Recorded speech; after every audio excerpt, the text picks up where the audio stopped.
वर्धमान बताएंगे सर। हाँ, वर्धमान ह्रासमान फलन। ह्रासमान की ह्रास, वर्धमान ह्रासमान फलन। वर्धमान, वर्धमान ह्रास, 4 4 6 वर्धमान ह्रासमान फलन।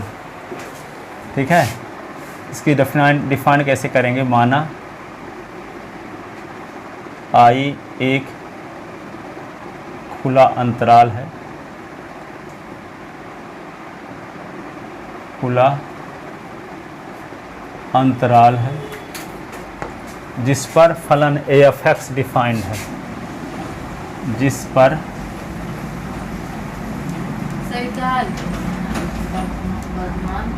ह्रासमान फलन। ह्रास एक और ना जैसे होगा। माना I एक खुला अंतराल है जिस पर एक फलन f(x) परिभाषित है, परिभाषित है। तब फलन f(x)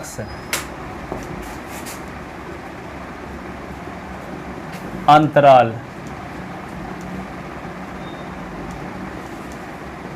I में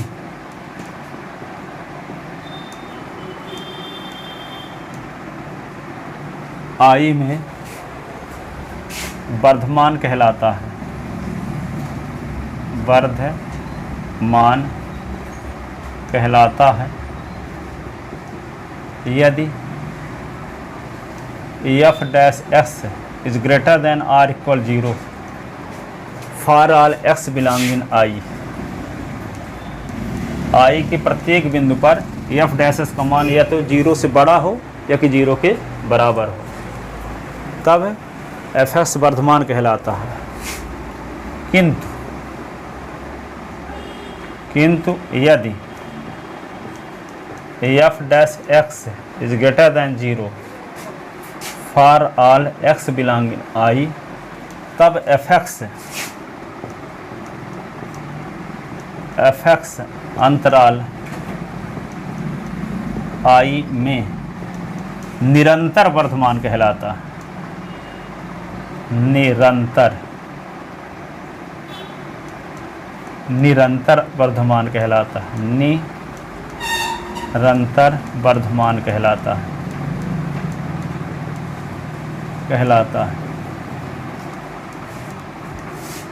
ठीक है, स्ट्रिक्टली इंक्रीजिंग, इंग्लिश में क्या लिखते हैं इसको? Strictly, STRICKET, strictly increasing.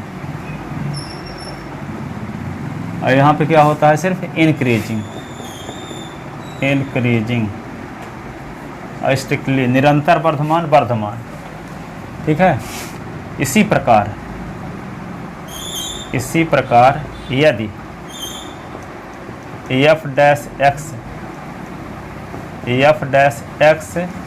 is less than or equal 0 for all x belonging in I, तब फलन f(x) अंतराल I में ह्रासमान कहलाता है।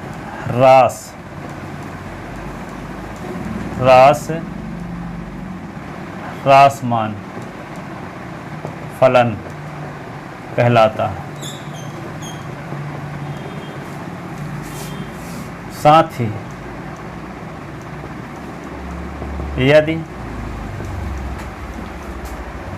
f(x) is less than 0 for all x belonging in I, तब फलन f(x) अंतराल I में निरंतर ह्रासमान कहलाता है। निरंतर ह्रासमान कहलाता है। क्या कहलाता है? निरंतर ह्रासमान कहलाता है। ठीक है, एक क्वेश्चन लेते हैं जिसमें सब कुछ व्याख्या करेंगे।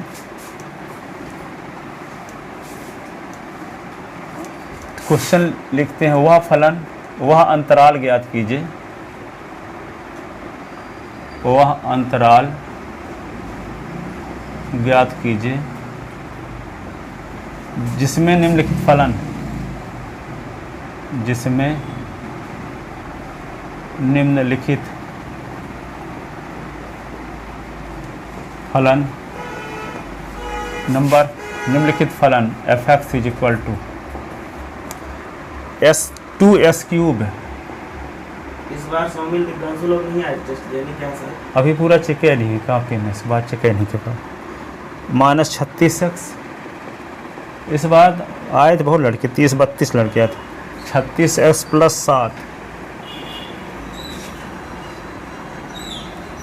वह अंतराल ज्ञात कीजिए जिसमें निम्नलिखित फलन f(x) = 2s³ - 3s² - 36s + 7 number A निरंतर वर्धमान है, निरंतर वर्धमान है, निरंतर ह्रासमान है।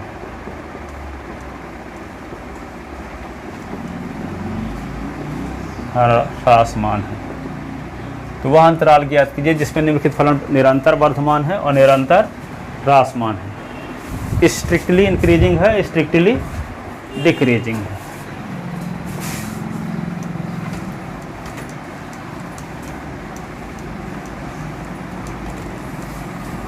ठीक है, तो क्या लिखोगे?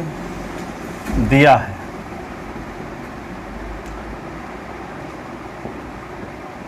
f(x) is equal to 2x³ - 3x², 36x + 7, 36x + 7।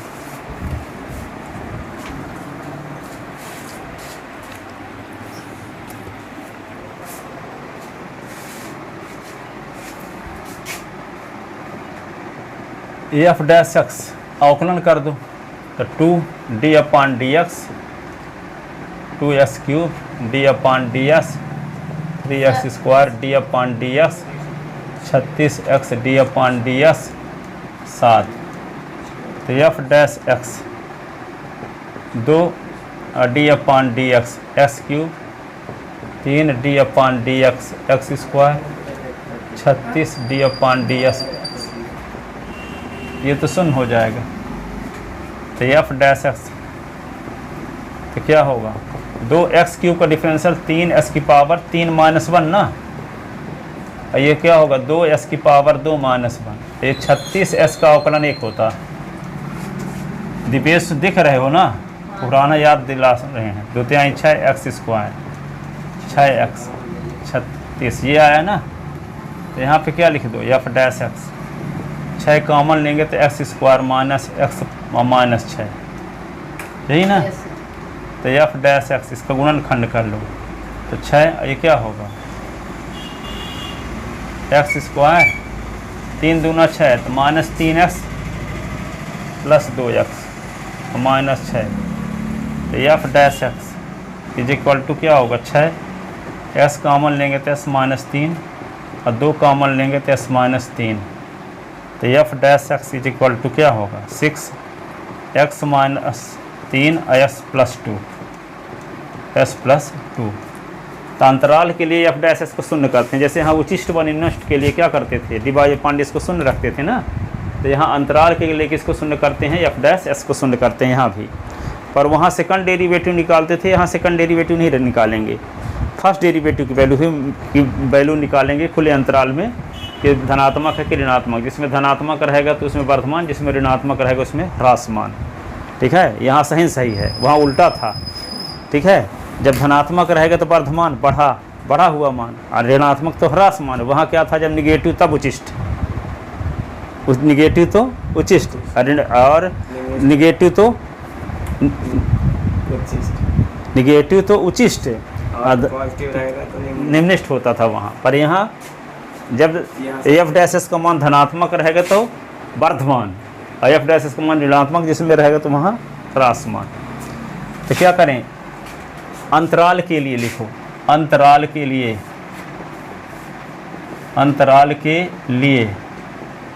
F dash x बराबर 0 रखने पर तो एफ डैश एस की वैल्यू 0 जब रख दोगे तो 0 बराबर क्या होगा 6 x माइनस 3 s प्लस 2, तो 6 और यहाँ x माइनस 3 s प्लस 2 बराबर 0, s माइनस 3 और x प्लस 2 बराबर 0/6, तो s माइनस 3 s प्लस 2 बराबर 0, तो x माइनस 3 बराबर 0 या s प्लस 2 बराबर 0, s बराबर 3 या s बराबर -2, तो s बराबर -2 या s बराबर 3। इसका मतलब s बराबर -2 s बराबर 3 संख्या रेखा को 3 असंयुक्त अंतरालों में विभक्त करते हैं। ये क्या होगा 0, ये क्या होगा -1, ये क्या होगा -2, ये 1, ये 2 और ये 3, ये 3 हुआ।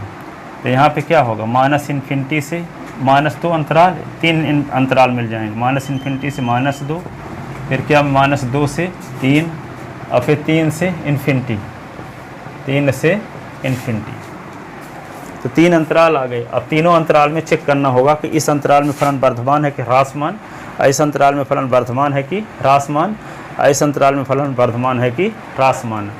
अब क्या करेंगे, इस अंतराल का कोई शीर्ष बिंदु लेंगे, जैसे -∞ से -2 के बीच में -3 बिंदु है कि नहीं है। अब -3 को कहाँ रख देंगे, यहाँ पे एफ डैश एस में, तो -3 और -3 तो ऋणात्मक रहेगा, और यहाँ -3 + 2 तो ये धनात्मक रहेगा, तो धनात्मक और ऋणात्मक का गुणा क्या होगा ऋणात्मक, तो इसका मान एफ डैश एस का मान इस अंतराल में ऋणात्मक रहेगा, इसका मतलब इस अंतराल के हर एक बिंदु पर ऋणात्मक रहेगा, ठीक है। तो इसका जिसमें ऋणात्मक रहता है तो उस अंतराल में फलन क्या होगा निरंतर ह्रासमान, निरंतर ह्रासमान। अब 0 भी कब रहता है, जब इसको बंद अंतराल बना देते, तो -2 पर 0 भी आने का चांस रहता है एफ डैश एस का, क्योंकि एफ डैश एस को 0 करके ही तो इसका मान निकालें। तो जब एस का मान 2 रखेंगे, -2 रखेंगे, एस का मान 3 रखेंगे, तो एफ डैश एस का मान 0 भी आ जाएगा। तो जब यहाँ अंतराल -2 के यहाँ पे बंद अंतराल बना देंगे तो -2 पर 0 भी आ जाएगा एफ डैश एस का मान, तो 0 भी आने का चांस रहे या बड़ा भी आने का चांस रहे, ऋणात्मक भी आने का चांस रहे, तो वहाँ कहते हैं क्या ह्रासमान केवल। और जब 0 आने का चांस किसी हालत में नहीं है, ऋणात्मक आने भर का चांस रहे, तब कहेंगे निरंतर ह्रासमान, ठीक है। तो जब हम अंतराल लेंगे खुला अंतराल, तो 0 आने का चांस ही नहीं रहेगा, क्योंकि 2 पर 0 आएगा और 3 पर 0 आएगा। तो जब खुला अंतराल लिए हैं तो खुले अंतराल में -2 शामिल ही नहीं है, यहाँ 2 और -2 और 3 भी शामिल नहीं है। तो जब शामिल नहीं है 2 और 3, तो 2 और 3 को छोड़कर बिंदु लिए जाएंगे, तो हमेशा क्या रहेगा, या कि धनात्मक रहेगा या कि ऋणात्मक रहेगा। तो जब 0 आने का चांस नहीं रहेगा तो क्या लिखा जाएगा निरंतर वर्धमान, निरंतर ह्रासमान। और जब 0 भी आने का चांस रहेगा, जैसे यहाँ बंद अंतराल लिया गया होता यदि, तो -2 पर 0 भी आता, 3 पर 0 भी आता, और 2 और 3 के बीच लेते तो या तो पॉजिटिव आता या कि निगेटिव। यदि पॉजिटिव आता तो क्या कहते हैं वहाँ वर्धमान कह देते, निगेटिव आता तो क्या कह देते ह्रासमान। यदि बंद अंतराल की बात होती तो, यदि बंद अंतराल नहीं है तो क्या होगा, हमेशा या कि धनात्मक रहेगा या कि ऋणात्मक रहेगा, 0 आने का चांस नहीं रहेगा। तो ऐसी कंडीशन में क्या लिखेंगे निरंतर वर्धमान अथवा निरंतर ह्रासमान, ठीक है। तो यहाँ पे क्या करना होगा, इसके लिए चेक करने का तरीका है, लिख लेते ना, जहाँ तक लिखवाए लिख लो। तो फिर एक टेबल बनाते हैं, उस टेबल की मदद से तीनों अंतरालों की व्याख्या हो जाएगी, किस अंतराल में धनात्मक आएगा, किस अंतराल में ऋणात्मक।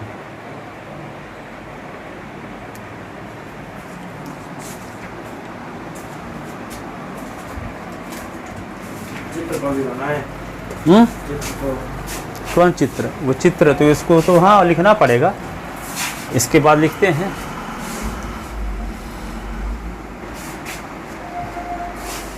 अतः x बराबर -2 और x बराबर 3 संख्या रेखा को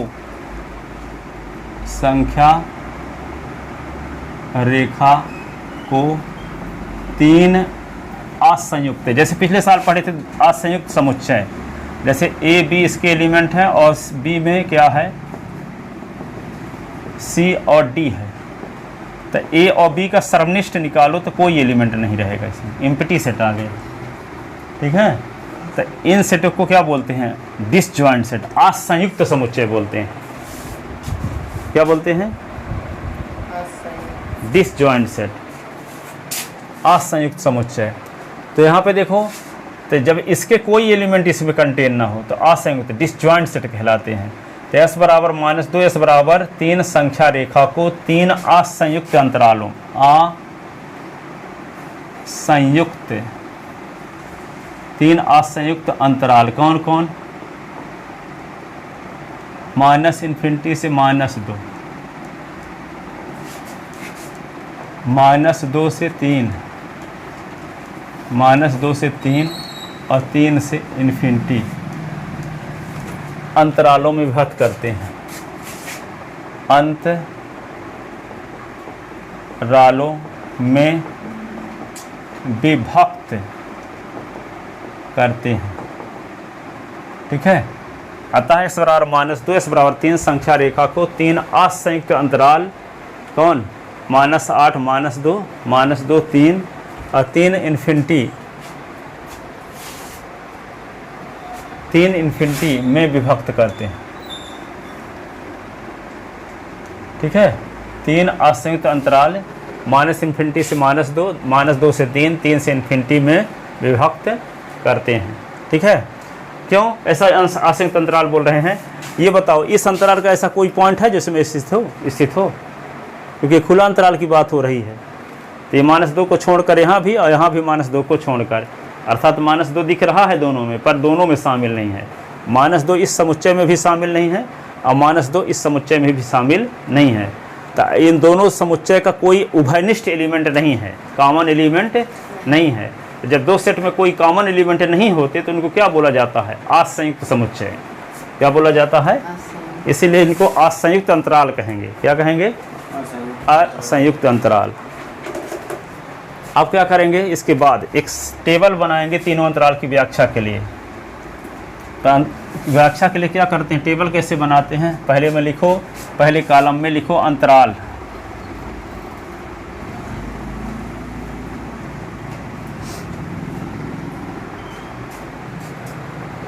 थोड़ा शब्द में लिख लेते हैं, वर्धमान व ह्रासमान।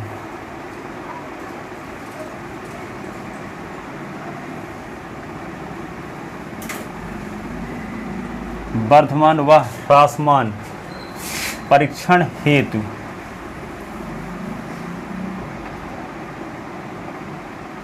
आवश्यक तालिका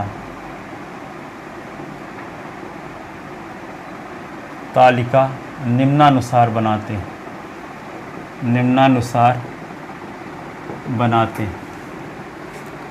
वर्धमान व ह्रासमान परीक्षण हेतु आवश्यक तालिका निम्नानुसार बनाते हैं। क्या लिखोगे, एक अंतराल, फिर क्या लिखोगे, स्वेच्छ बिंदु,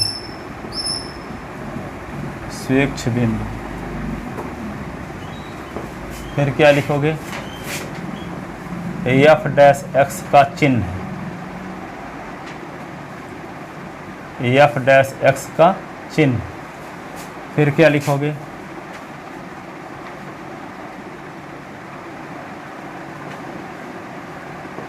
fx की प्रकृति, नेचर ऑफ fx की प्रकृति, किस लेवल का है fx, निरंतर वर्धमान है कि निरंतर ह्रासमान है, fx की प्रकृति। ठीक है, तो पहले अंतराल, 3 अंतराल ना है, तो पहला अंतराल क्या है, बोलो, -∞ से -2, और -∞ से -2 का कोई बिंदु लो, तो ऐसा बिंदु लो जिसकी व्याख्या करना आसान रहे, कैलकुलेशन करना साइन। ये नहीं कि अब -∞ से -2 के बीच में -5792 ले लिए। ठीक है, -5792 नहीं लेना है, छोटा छोटा मान लेना, तो -2 से जस्ट छोटा -3, s बराबर -3 स्वेच्छ बिंदु ले लिए इस अंतराल का।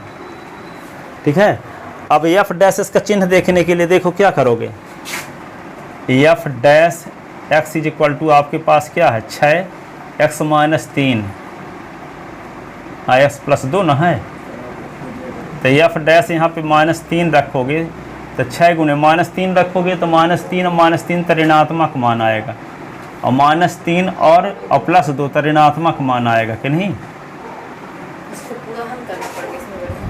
आपको पता लगाना कि धनात्मक है कि ऋणात्मक, तो अनुमान लगा लो कि -3 रखेंगे तो -3 और -3 तो ऋण में मान रहेगा, और -3 और +2 तब भी ऋण में मान रहेगा, ऋण का गुणा ऋण के साथ तो धन आ जाएगा।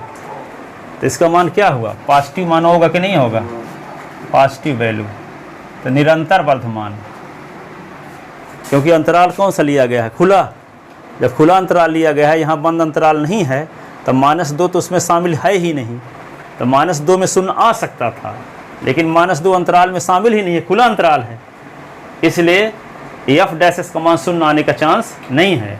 तो जिस अंतराल में एफ डैश एस का मान शून्य भी आ सकता हो और धनात्मक भी आ सकता हो, वहाँ होता है वर्धमान, और जब धनात्मक ही होने का चांस है तो क्या होता है, निरंतर वर्धमान। समझ में आया। अतः एफ एक्स इस अंतराल में एफ एक्स निरंतर है, इस अंतराल में एफ एक्स निरंतर वर्धमान है, निरंतर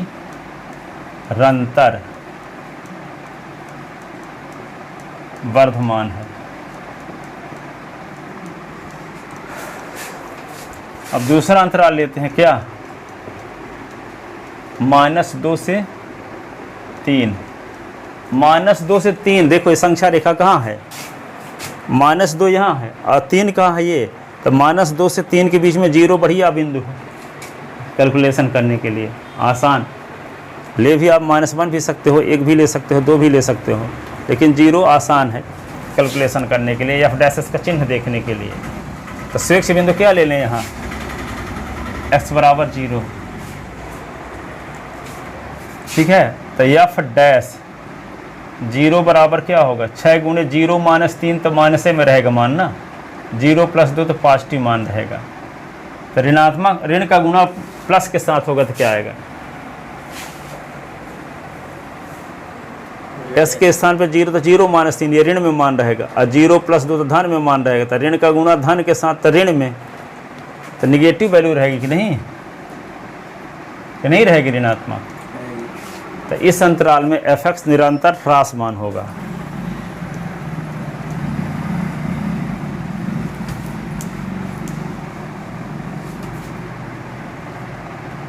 इस अंतराल में एफ एक्स निरंतर ह्रासमान होगा, निरंतर ह्रासमान होगा। अब तीसरा अंतराल आता है कौन सा, 3 से इन्फिनिटी। 3 से इन्फिनिटी के बीच का स्वेच्छ बिंदु क्या लोगे, 4, s बराबर 4।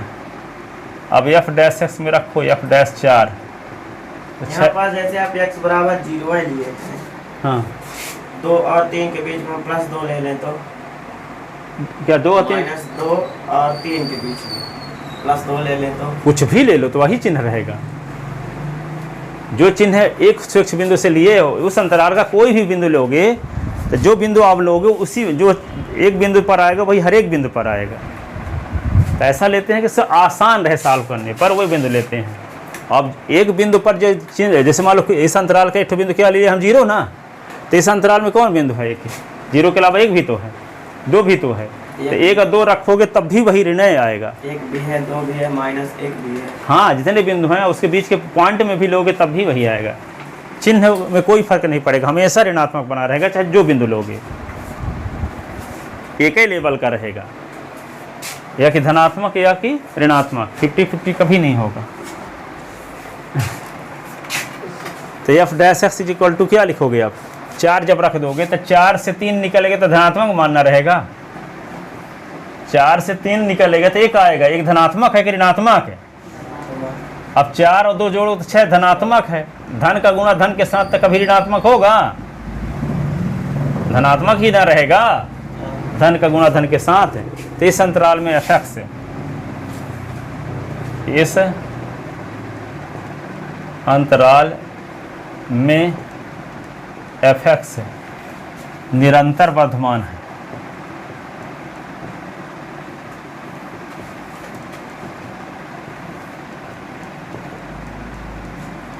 निरंतर वर्धमान है। जो आप ये बोल रहे थे कि यूक्रेन जाएगा वहाँ 8 लाख लगेगा ना, तो आप गलत बोल रहे थे। यहाँ कम से कम 80 लाख लगता है MBBS कराने का इंडिया में। तो इसीलिए लोग पहले यूक्रेन गए थे, तो वहाँ कम में हो जाता है। तो यूक्रेन से जब युद्ध छिड़ गया तो मोदी जी सब लड़कों को यहाँ ले आए। तो यूक्रेन और रसिया में इंडिया की तुलना में MBBS कम पैसे में हो जाता है, ठीक है, इसलिए वहाँ लोग जाते हैं। यहाँ तो 80 लाख लगेगा, तो 80 लाख कम से कम, ठीक है। इसकी वजह ये होती है कि जो टीचर MD किए रहते हैं उनको रखना पड़ता है स्टाफ में। तो MD किया हुआ रखेंगे तो सैलरी बहुत लेता है, तो उनको पेमेंट देने के लिए और स्टाफ आपको दिखाना पड़ेगा शासन को कि हम ये MD स्टाफ ये रखे हैं MBBS में, ठीक है। तो जो MD किए रहते हैं तो उनको तो पढ़ाने के लिए रखोगे, तो यहाँ मिलते हैं कहाँ हैं MD? अब मिलेंगे तो कितना पैसा लेंगे, ठीक है। इसलिए यहाँ इसकी वेतन ज़्यादा रहती है इंडिया में। और वहाँ बहुत सारे हैं, जैसे यहाँ पे जब पढ़ाने वाले बहुत कम लोग रहेंगे तो फीस तो बढ़ी रहती है। जैसे हम यहाँ पे 2001 में पढ़ाते थे तो यहाँ फीस लेते थे 200 रुपये, और वहाँ इंदौर जब गए तो 150 में लोग तीनों विषय पढ़ाते थे, फिजिक्स केमिस्ट्री मैथ। हम एक विषय का लेते थे 200। तो जहाँ पढ़ाने वाले बहुत ज़्यादा रहते हैं, हर तीसरा घर कोचिंग, ठीक है, तो वहाँ फीस कम हो जाती है। इसी प्रकार जहाँ MBBS बहुत किए हैं फीस कम करना ही पड़ता है। तो वो कोचिंगें चला रहे हैं कुछ लोग, तो पढ़ाने किसी स्कूलों में कॉलेजों में चले जाएंगे। और जहाँ MBBS बहुत कम है, ढूंढे नहीं मिलते टीचर, और कहीं मिलेंगे तो ज़बरदस्त सैलरी लेंगे, इसलिए यहाँ की ज़्यादा है। तो वो यूक्रेन और ये रूस यदि जा रहे हैं तो कम पैसे के लिए जा रहे हैं, इंडिया से कम पैसा वहाँ लगता है। कितना लगता है? जैसे 2-3 लाख लग जाएगा साल भर में, और यहाँ 80 लाख गुणे 5 करो, 16 पंचे 80, 16 लाख लगेगा एक महीने साल का। नहीं तो देते थे इतना। इतना नहीं देते थे। कौन नहीं देते थे? नहीं, MBBS करोगे जब प्राइवेट कॉलेज में रह के तो 16 लाख दोगे हर महीने, यानी हर साल।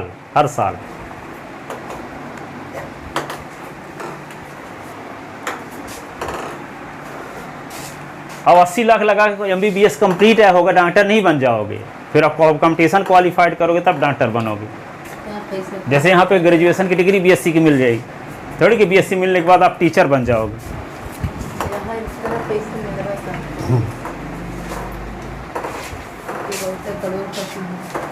आजकल जिसके पास पैसे रहते नहीं तो जैसे आप बता रहे थे कि वहाँ जा रहा है, यहाँ 3 लाख रुपए लगता है, वहाँ 8 लाख तक फालतू वहाँ कौन भेज रहा है फालतू? कौन जा रहा है? और क्या नाम था उनका? अंकित गुप्ता। उनके पिताजी क्या? रोहिणी गुप्ता। तो वहाँ फालतू में भेज रहे हैं, तो फालतू में नहीं भेज रहे हैं, वहाँ कम पैसे में हो जाएगी MBBS, इसलिए भेज रहे हैं। 6 साल तो यहाँ लगे थे, वहाँ जाए थे। यूक्रेन के चक्कर में फंस जाए, हो गया। यूक्रेन तो जाने की अनुमति नहीं है यहाँ से ना। मोदी जी जो थे वहाँ सबको हेलीकॉप्टर से ले आके यहाँ कर लिए इंडिया में, जब युद्ध में हो जाने वाले। हाँ, रूस में हो सकता है जाने वाले, रूस में तो बहुत सारे लोग हैं, परंतु यूक्रेन वालों को सब इंडिया ले आए मोदी जी, जितने करते थे MBBS। रूस ज़्यादा पावरफुल कंट्री था, बर्बाद कर देता। रूस तो दोस्त बना है इंडिया का, चीन चाइना का भी है। और रूस से दोस्ती करने की वजह यह है कि कभी चीन के साथ घपला हुआ, चीन के साथ तो वही फिर बीच में समझौता कराने के लिए आ सकता है। कोई बीच में होना ना चाहिए कि जो दोनों का दोस्त हो कॉमन। कहीं चीन वालों को ना ज़्यादा साथ दे दे। कौन? नहीं तो इंडिया चारों तरफ पैर फैलाया है ना। ये नहीं है कि वो रूस से भर पर आश्रित है। अपने देश हित में जो जरूरी है हर एक देशों से रिश्ता, ठीक है, चाहे भले कोई देश नाराज हो जाए। वहाँ जाके ये भी बोला है, कोई अब पुतिन के सामने बोल सकता था कि यूक्रेन युद्ध बंद किया जाए, लेकिन मोदी उनके मुंह में बोले और कोई नहीं बोल सकता पीएम प्रधानमंत्री नरेंद्र मोदी के अलावा। तो उनके घर में उनके मीटिंग में जाके ये बोल दें और वो बुरा भी न माने। जैसे शांति दूत बन के कृष्ण भगवान गए थे वहाँ हसनापुर। चलो, तो इस क्वेश्चन का सेंस समझ में आया कि नहीं आया? कोई दुनिया का क्वेश्चन रहेगा तो इसको आप इस प्रकार से कर सकते हो। अब देखो एक क्वेश्चन,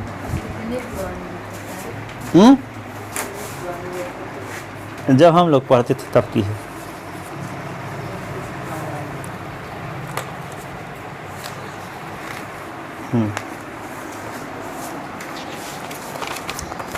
एक क्वेश्चन और देखो, बहुत अच्छा क्वेश्चन है, इंपॉर्टेंट, 20 साल आया है। प्रूव दैट, आज सिद्ध कीजिए y is equal to 4 sin theta upon 2 plus cos theta minus theta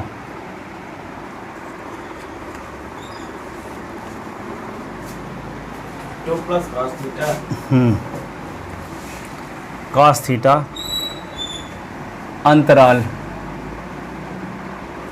अंतराल कौन 0 से π/2 में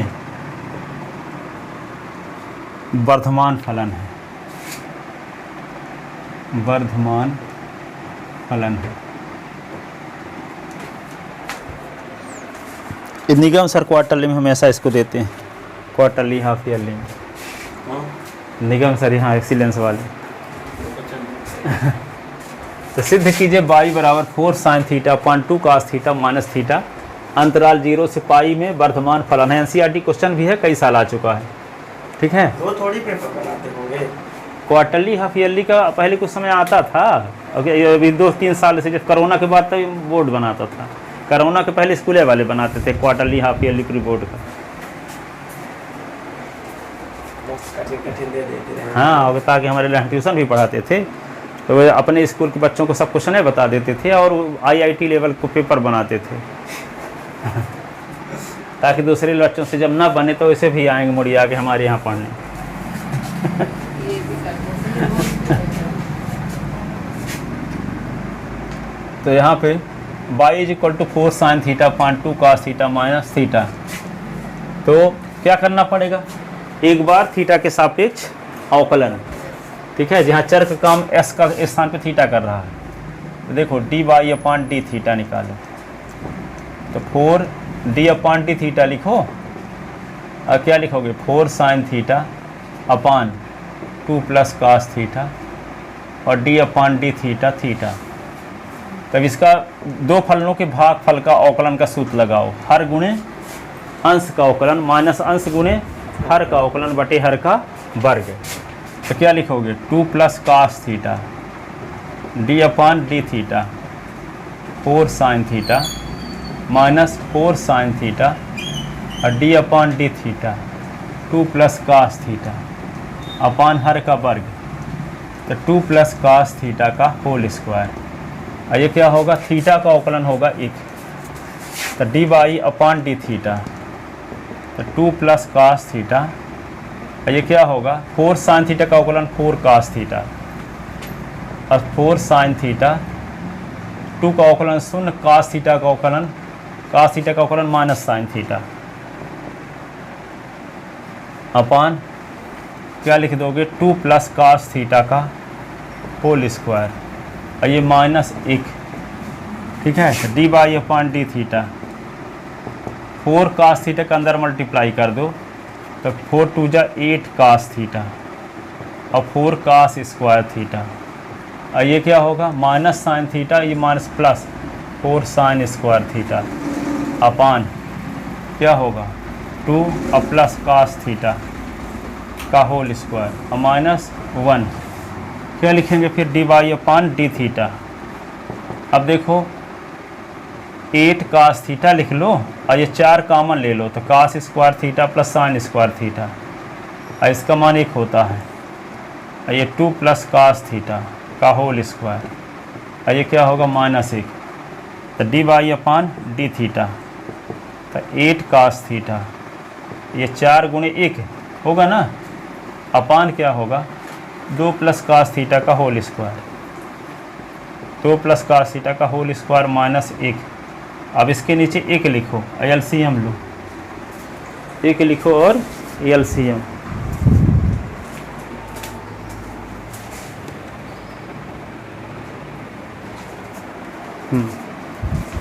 तो एलसीएम जब लोगे तो क्या आएगा ऊपर के का 2 लाइन मिटा सकते हैं ना तो देखो यहाँ पे dy/d थीटा तो क्या होगा एलसीएम 2 + cos थीटा का होल स्क्वायर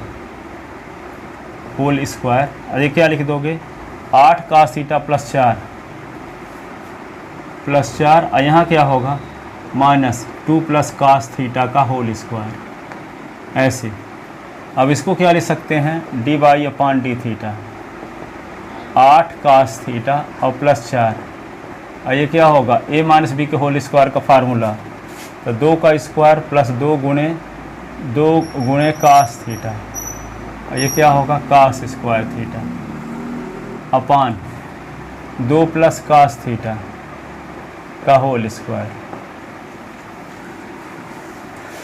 तो dy/d थीटा तो 8 cos theta +4 -1 4 + 4 cos theta cos square theta. एक साल हम इंदौर में भी कोचिंग चलाए हैं नंदा नगर में सिर्फ कोचिंग क्लासेस खोले थे। एक तो इंदौर से लड़का आया है हमारे स्कूल में। 2 + cos थीटा वो आपके यहाँ वो लड़के आते हैं कि जो IIT की तैयारी करते हैं पता चला बरहमीन में फेल हो गए नीट की कोचिंग यही तो होता है। हाँ नीट की कोचिंग एडमिशन करवाए हैं मारिसन में पता चला कि केंद्रीय विद्यालय में एग्जाम हुआ और फेल हो गए बरहमी में। केंद्रीय विद्यालय में होता है। हाँ मारिसन वालों को बोल रहा था नीट की कोचिंग कर रहा हूँ फीस दे के आया हूँ। अब देखो ध्यान लगा रहता है नीट में। और फार्मूला भर जानते हैं क्वेश्चन यहाँ लिखना पड़ता है तब नंबर पाओगे थ्योरी और वो सब फार्मूला से क्वेश्चन सॉल्व करने की टेक्निक जानते हैं वहाँ से तो यहाँ फेल हो जाते हैं। जानता सर हाँ वैसे तो IIT के यहाँ में जाते जहाँ टेस्ट लेते हैं ना बहुत लड़के यहाँ 15 नंबर पूरे साल पाते थे वो IIT की तैयारी करने कोटा चले जाते हैं। हाँ पता चला उनके पिताजी सरपंच हैं या किसी के पिताजी का पटवारी हैं जब इतना पढ़ाइया उसको इंदौर तो नंबर 2 का वो पैसा कमाते हैं तो भेज देते हैं कोटा तो लोटा लेके लौट आ जाता है लड़का। जब इतने होशियार होता तो वहाँ इंदौर से पढ़ने सीधी लौट के आता वो कबाड़ी स्कूल में 8 तुम कबाड़ी स्कूल में पढ़ते हो हाँ सर अपने स्कूल को प्राउड के साथ बोला करो मेरे स्कूल कबाड़ी है। मैं तो खुद MD तक बोलता कि ज्योति स्कूल कबाड़ी है। वो भी मान लेते हैं भाई खुद जानते ना। एक दिन ऐसे बात आई तो बोले कि स्कूल टीचर थे हम लोग पूछे सर वो कहाँ गए तो बोलते हैं 10,000 मांगते हैं। हम बोले जो बढ़िया काम करे वो पैसा ज़्यादा लेवे करेगा तो बोलते हैं सही बात है। मैं बोला इसका मतलब ये है कि इस स्कूल में कोई बढ़िया टीचर नहीं है। बोलते हैं सही बात है इस स्कूल में बढ़िया टीचर नहीं। 2 + cos गुनाही क्या करेंगे वो खुद ही जब बोल रहे हैं अपने मुँह से कहाँ बढ़िया 6,000 में कौन बढ़िया पढ़ाएगा बताओ। वो बोल इसलिए रहा था कि राकेश जी फ़ोन लगाते रहते बीच बीच में ना नहीं तो दूसरा लड़का कोई बोलता तो ऐसा बोलने न देते। नहीं वो MD सर नहीं जानते राकेश जी को। हाँ। वो तो गिरी सर बस जानते हैं डायरेक्टर जो है स्कूल के। हाँ देखो MD सर हमको जानते हैं हमारे गाँव के हैं। अब देखो यहाँ पे cos थीटा की मान अब ये दिखाओ कि इसकी वैल्यू क्या है 0 या 0 से बड़ी है cos फर्स्ट डेरिवेटिव की तभी ना कह पाओगे कुछ अंतराल में वर्धमान है। तो देखो यहाँ पे सिंस चूँकि कास थीटा का मान 0 से बड़ा होगा या बराबर होगा for all theta belong in बंद अंतराल 0 से पाई। पाई बाई 2 था ना, 0 से पाई बाई 2 था अंतराल ना। तो देखो यदि हम थीटा के स्थान पे 0 पाई के बीच की कोई वैल्यू रख देंगे तो 0 से बड़ा रहेगा, लेकिन पाई बाई 2 रख दिए तो कास 90 का मान क्या होता? शून्य नहीं होता। कास 90 का मान शून्य होता है। हम तर्क देना चाहते हैं कि इसका मान 0 या 0 से बड़ा है, तभी एक स्टेप अभी दिखा रहे हैं। इसमें तो भूलवा दिए 8 cos थीटा कहाँ गया?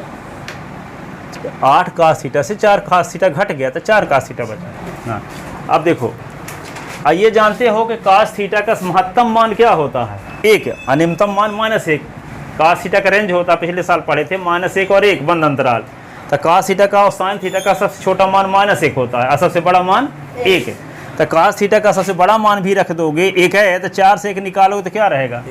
3। तो 3 धनात्मक है कि ऋणात्मक? ये तो धनात्मक ही रहेगा। तो यहाँ पे cos theta 4 minus cos theta is greater than 0 for all theta belong in close interval 0 से पाई बाई 2। आइए इसमें देखो होल स्क्वायर लगा है, तो होल स्क्वायर तो हमेशा धनात्मक होता है, चाहे इसकी वैल्यू ऋण में आए चाहे इसकी वैल्यू धन में। तो यहाँ पे क्या लिखोगे? 2 प्लस कास थीटा का whole square is greater than 0 for all theta belong in 0 से पाई बाई 2 इंटरवल। इससे क्या साबित हुआ? इनको सबको मिला दो तो ये भी धनात्मक, ये भी धनात्मक, ये भी धनात्मक, तो इसका गुना धनात्मक का धनात्मक के साथ, धनात्मक भागे धनात्मक, तो क्या हुआ? धनात्मक ही न रहेगा, अधिक से अधिक क्या रहेगा? ये कंडीशन रही तो 0 आएगा। तो यहाँ पे क्या होगा? From A B and C, from कथन ए बी सी से, कथन ए बी व सी से क्या मिल जाएगा? Cos theta 4 minus cos theta upon 2 plus cos theta का whole square is greater than or equal 0 for all theta belong in बंद अंतराल 0 से पाई बाई 2। ये किसकी वैल्यू है? D by upon D theta की वैल्यू है, greater than or equal 0 for all theta belong in बंद अंतराल 0 से पाई बाई 2। अतः बाई क्या होगा? बंद अंतराल 0 से पाई में वर्धमान होगा, निरंतर वर्धमान नहीं, वर्धमान। अतः दिया गया फलन अंतराल 0 से पाई बाई 2 में वर्धमान है।